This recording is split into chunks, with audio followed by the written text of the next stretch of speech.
Hello guys, how are you? Hope you all are doing well. Today I'm back with one of the most interesting video. In this video tutorial guys, we will learn how to reset your display settings on your Windows 11 PC or in your laptop, whatever you are using. Okay, so for this guys, I'm going to show you quick and easy method. So first you need to open your Windows settings. Hold Windows key button and then press I from your keyboard.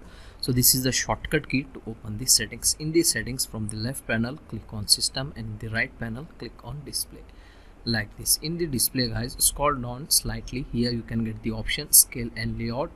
From here guys, you need to set the recommended settings for your display resolution and display scale, like this. Okay, after this guys, it will reset your display settings. So this is the quick and easy fix to reset the display settings on your Windows 11. So that's it today guys, a short and very simple video. Hope you enjoy this. If you enjoy, please guys like, share and subscribe to our channel. Thank you very much.